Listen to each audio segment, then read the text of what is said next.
I wanted to get your take on the Player of the Year conversation because obviously I wanted Armando Bacot to win it, but I'm not going to sit here and say Alondes Williams didn't deserve it because he definitely did. Was the voting closer in your eyes than you feel like it was going to be before the Duke game, or do you think that Duke game really bolstered Armando Bacot's case? Another question too is, do you have a vote? I have voted for probably 5 different editions of the All ACC team. I am not one of the 75 I think they have right now. Long story short, I've voted for the athletics version of All ACC for years, the ACC Sports Journal, my magazine's version of All ACC for years.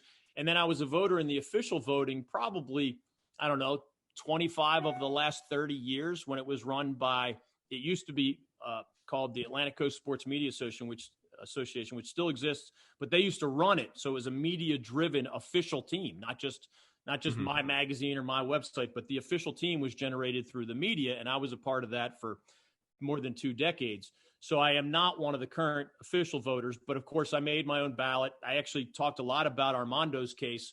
One of my outlets these days is chapelboro.com, based here in the Triangle part of North Carolina. So anyone who wants to see my ballot, I did every category, everything. The reason I agree with you, I'm a big believer. I've said this for a long time. I'm a law school graduate, and I practiced as an attorney for almost 20 years. And one thing the law forces you to understand is there is a difference between an honest disagreement. Maybe you picked Armando Bacot or Carter picked Alondes Williams or somebody else had Paolo Banchero. There's the difference between we both have good arguments and we just disagree versus the outlandish indefensible argument, which I've seen the ballots every single year, and you'll see the numbers today or the other day. There are still indefensible, ridiculous, outrageous ballots. And I won't call anybody out, but that's still a problem. Anyway, Alondes Williams won, I believe, for 2 main reasons. Well, number one, he's a phenomenal player. But the more nuanced reasons, I do believe that media, just being human, is vulnerable to narratives. And if you or I watched a random ACC game and maybe it's garbage time and the announcers are just pontificating because the game has been decided, I bet you hundreds of times in the last month or so, somebody said, Alondes Williams looks like the player of the year. Alondes Williams looks like the player of the year. And I'm telling you, a lot of media, you're even allowed to send your ballot in a little bit early. And that was the rule for a long, long time. I like to wait until the very end. I thought Alondes Williams and Armando Bacot were the top 2 players in this league. Paolo Banchero, to me, was third, and he did make first team All ACC. So that narrative, certainly, if anybody decided to make up their mind early, well, then he was, and again, you can justify a vote for him. I think those who waited a little bit closer to the end, I mean, it was the crown jewel of Armando Bacot's season. He goes up against the ACC Defensive Player of the Year, who's a finalist for National Defensive Player of the Year.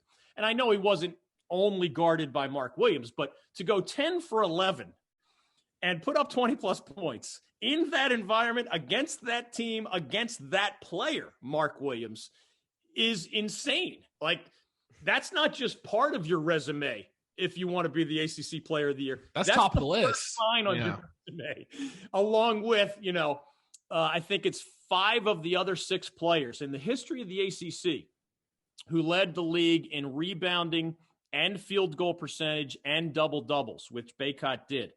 I mean, the other names on that list include Tim Duncan and most recently Marvin Bagley of Duke. There are only 6 in history prior to Armando. 5 of those 6 won ACC Player of the Year.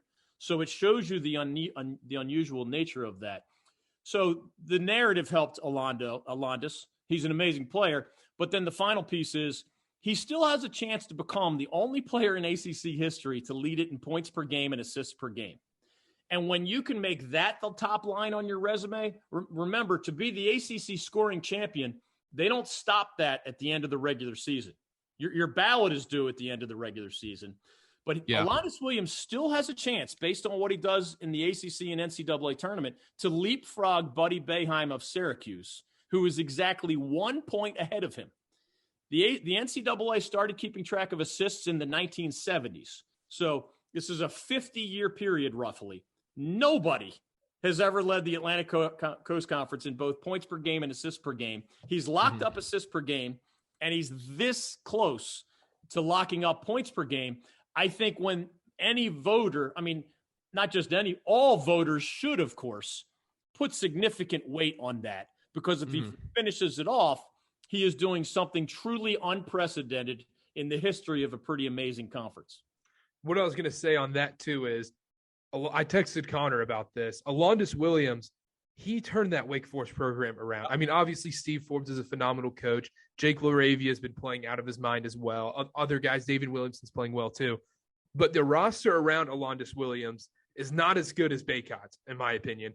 And as also, they're in the same spot as Carolina, basically. They were both bubble teams all year. This last Duke win solidified Carolina, obviously putting them in the AP top 25. But they're basically in the same spot. Alondes Williams led this team. They were projected to finish 13th in the ACC, led them to almost a top 4 finish in the ACC. Yeah, and Alondes Williams is one of the more amazing stories I've seen in 35 years of covering this league. And I say that it's part of why I voted for Steve Forbes for ACC Coach of the Year. And there were other great coaching jobs, but I thought his was the most amazing, including for the reasons, Carter, that you mentioned. Alondes Williams averaged roughly 6 points per game for the Oklahoma Sooners. 6. And that's as a freshman and as a sophomore. You know, there are not a lot of spectacular college basketball players who couldn't get past 6 points per game in their first or second year. I mean, he was not even a full-time starter for the Oklahoma Sooners. So Alondes Williams deserves the majority of the credit because he turned himself into that better version of himself. But Steve Forbes put the puzzle pieces together. Other coaches didn't figure out the genius of Alondes Williams or didn't plug him into the right system. And Jake LaRavia is a phenomenal player. I actually voted him first team All ACC, and I think he only made second or third. But the Alondes Williams story is rarefied air.